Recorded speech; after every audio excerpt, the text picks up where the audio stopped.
They say time heals all wounds. But when the scars are in your brain, when the damage is wired into the very way you think, react, and feel, time alone isn't enough. If you've been abused, you've probably heard things like, just get over it, or that was years ago. But what those people don't realize is this. Trauma doesn't keep time like the rest of the world. It doesn't sit in the past. It lingers, seeps into everyday moments, reshapes your sense of safety, your identity, your relationships, even your sense of self-worth. Abuse doesn't just hurt your feelings. It changes your wiring. And if nobody's ever explained that to you properly, then maybe this video is the one you were always meant to hear.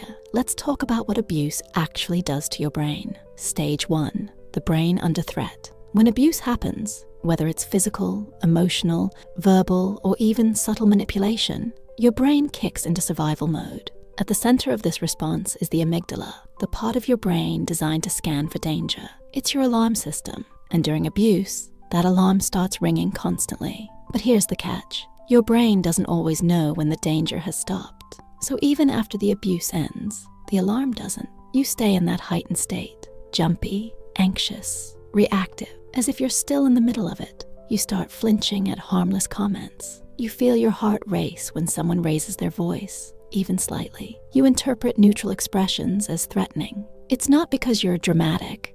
It's because your brain adapted to survive, and now it doesn't know how to unlearn that. The world starts to feel dangerous, even when it isn't. Stage 2, damage to the emotional control center. While your amygdala goes into overdrive, something else starts to shut down. Your prefrontal cortex, the part of your brain responsible for logical thinking, emotional regulation, and impulse control. It's like trying to steer a car where the brakes barely work and the gas pedal is stuck. One moment, you're okay. The next, you're overwhelmed, crying, angry, numb, or all of those in the span of an hour. You might even start to feel like you're too much for other people, that your reactions are irrational, but they're not. They're dysregulated, yes, but not your fault. This imbalance between the hyperactive alarm system and the weakened rational control is what makes emotional regulation so difficult after abuse. And unless someone explains it to you, you just think you're broken, but you're not broken, you're rewired. And rewiring can be undone. Stage 3, memory loss and confusion. People often wonder why abuse survivors struggle to recall details, why some memories come in bits and pieces, why some things are crystal clear and others feel like fog.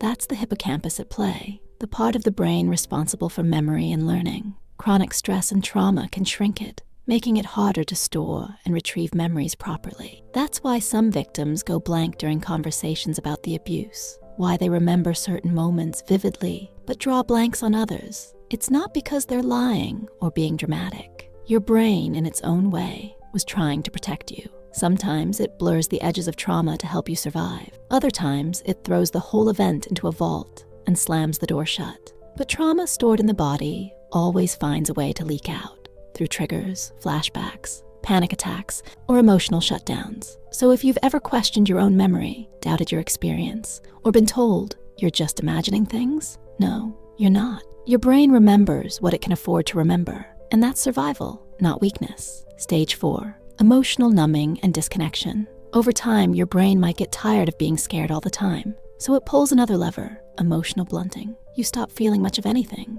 good or bad. The highs, the joys, the laughter, the closeness, they fade because the lows, the pain, the fear, the shame were just too much. So your brain dulls everything. It's like putting on emotional armor, except now the world feels distant. You watch your life like it's happening to someone else. You smile when you're supposed to, but it feels hollow. You say, I'm fine, because you don't even know what you really feel anymore. This isn't weakness. This isn't coldness. This is trauma doing its job, protecting you in the only way it knows how. But this numbness, it doesn't mean you'll never feel again. It just means your nervous system needs a reason to trust again.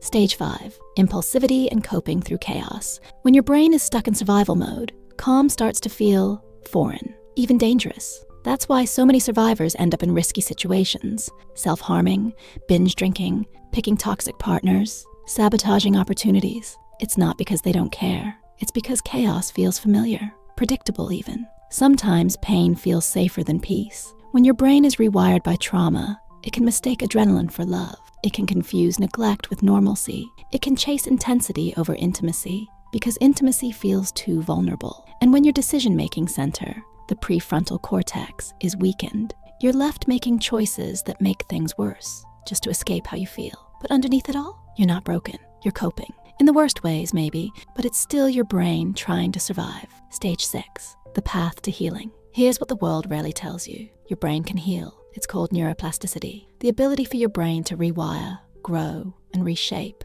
based on new experiences. And no matter how long ago the abuse happened, this truth remains. You are never beyond repair. Healing is not about pretending it didn't happen. It's about teaching your brain that the danger is over, that safety exists now, that joy is safe, that peace isn't a trap. It happens through therapy, through safe relationships, through gentleness with yourself, through slowly building a new default, where calm feels normal, not suspicious. And no, it's not fast. It's not easy, but it's possible. And that possibility, it's yours. If you're still here, thank you. That means you were strong enough to face the truth and brave enough to want something better. In my last video, I broke down the 8 alarming signs someone is emotionally unavailable, and I think a lot of you might find it helpful, because emotional unavailability often stems from deep pain, sometimes even abuse.